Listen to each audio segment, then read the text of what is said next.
Dito naman tayo ngayon kung paano ma-access yung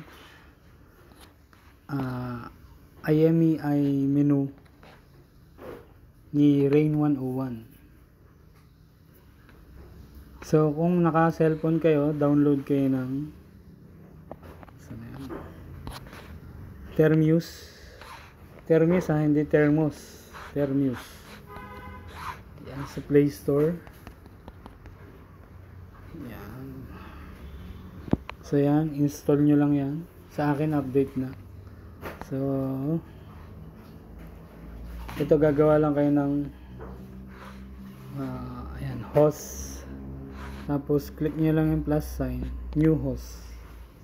So meron na akong 101 alias, pwede nyo ilagay Rain 101 SSH menu. Yan. Tapos yung IP address, syempre yung IP address ng Rain. Tapos yung username is root, password is root. Check. So hanapin natin ngayon yung ginawa natin yon, si Rain 101 SSH menu. Continue. So ayan na.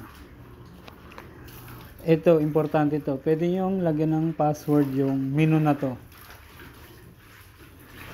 Kung ayaw nyo naman, pwede nyo wag na. Pero mas maganda kasi meron. So ayan, pag ayaw nyo ng may password, type nyo lang yung N na malaking letter. So ayan na.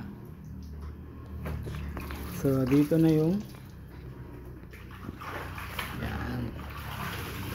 ayan, very basic naman yan.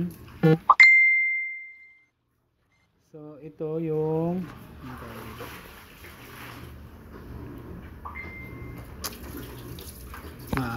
pili kayo ng menu. Pero pag first run to, i-back up nyo muna yung IMEI.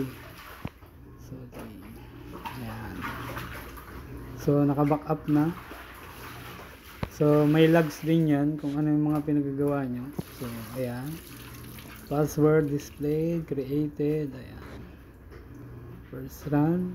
So ito, pag halimbawa nilagay nyo ng password at nakalimutan nyo talaga, as in nakalimutan nyo, pag na-reset nyo, mabubura rin yung password dito, magre-reset din, kaya walang problema. So for security lang din, para hindi galaw-galawin ng magagaling, kasi open to eh, hindi pwedeng i-close yung port nito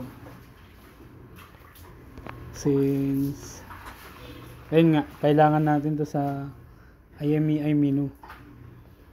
So yun lang kung paano yung ma-access using cellphone. So ayan, pwede nating lagyan ng password. So try natin to.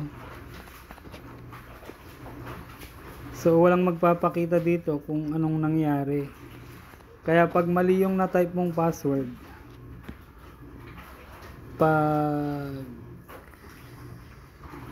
pag exit mo nito, tapos pag login mo ulit, magtatanong na naman yan ng password kung mali yung confirmation ng password. Since tama, ayan na, magpapakita na.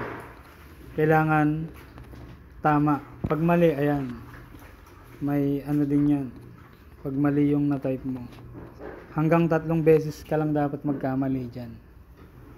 May chance to, bibigyan ka ng chance nito 3 beses.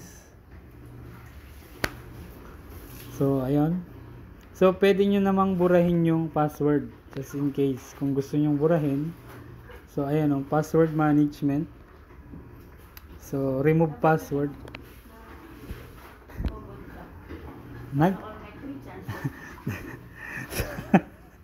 So ayun, remove password. Siyempre itatype mo pa rin yung password na sinet up mo. So super secure yan. So password protection remove. So back to login. Ayan. Press enter to continue. Ayan. So wala nang password. So ito very madali lang naman itong intindihin. Pag nag write IMEI ka, paste mo lang yung IMEI na bago, ganun. So, yun lang. And good day.